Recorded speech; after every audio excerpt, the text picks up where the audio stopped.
Hey, our dear friends at Goldman Sachs put out a very positive report, a positive note on gold, stating that it could go up as much as 25 or 30%.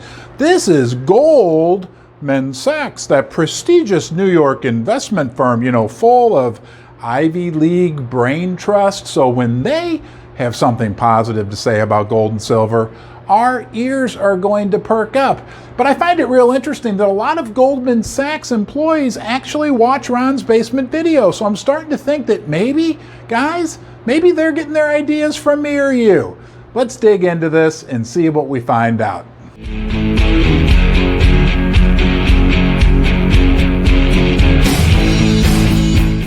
Mikhail Sprogis from Goldman Sachs put out a report, and he stated something that's pretty obvious, but we'll review it anyway. He said that when the general market believes that the Fed can fight inflation, can be effective, that's usually bad for gold.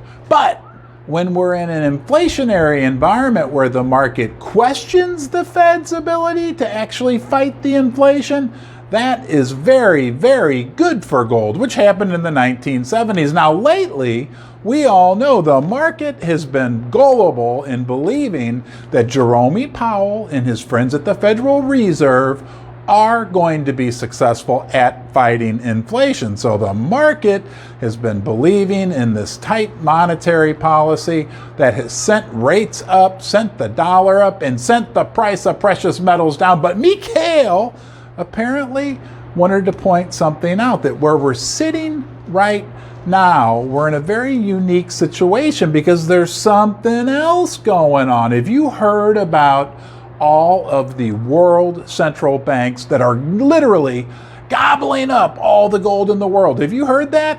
Like in the third quarter, 400 tons of gold were acquired by the world central banks. Now, Mikhail points out the fact that despite whether the Fed is successful or not successful at fighting inflation, no matter what happens, all this central bank gold purchasing is basically setting a floor on the price of gold. And that kind of makes sense, doesn't it? Have you noticed that the price of gold has generally hung in there pretty well in the face of higher interest rates, a higher dollar? Even when major outflows were occurring within the ETFs like the GLD, and the speculative positioning on gold has been less and less bullish.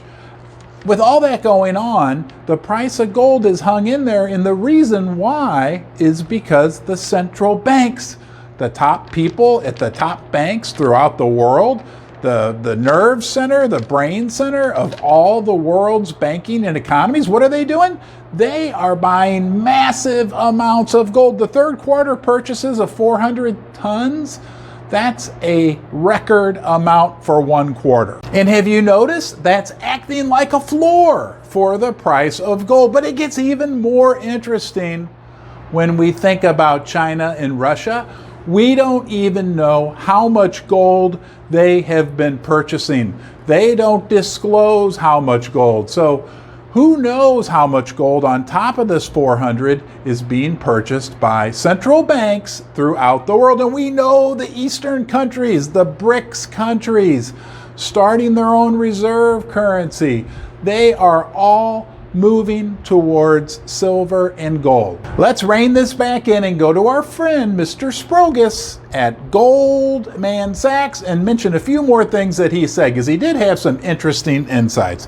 He said the emerging markets central banks, the buying that they're doing, it really reflects like years of build-up to this point where they're trying to move away from the dollar, establish their own reserve currency.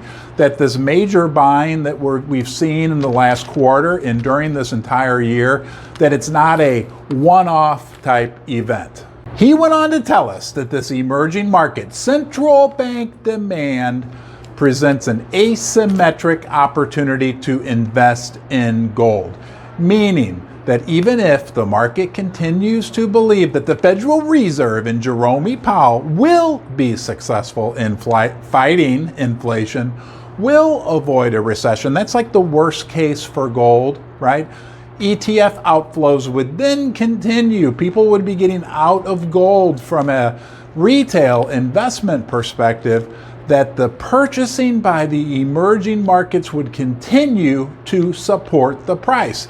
That it's really hard for gold to go down is basically what he's saying, but it's much, much easier for gold to go up from here. And we like to hear that, don't we? We like to hear that gold can go up even when it's coming from one of these smarty pants guys at Goldman Sachs. What do you think about this? Leave a comment in the comment section below. We want to hear your opinion, because think about it. What if the market loses faith in the Fed, in their ability to fight inflation? What if we have a big recession and they're forced to loosen up monetary policy considerably, which we all think could really likely happen? That would be rocket fuel for the price of gold and the price of silver, because you'd have all that central bank demand underpinning everything. But on top of that, we would have investors and speculators piling into gold and silver. We'd already be there, but we'd welcome them aboard.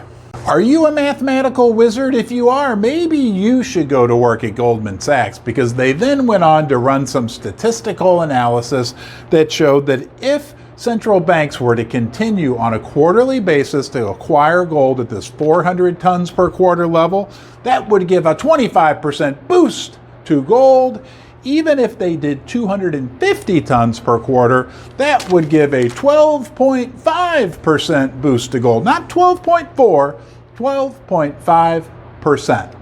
Does this make sense to you? Because basically what he said was this: precious metal downside in case we have a soft landing. The Fed is effective at navigating all of this, that they're able to be more and more hawkish to try to control inflation. That's the worst case scenario for gold and silver.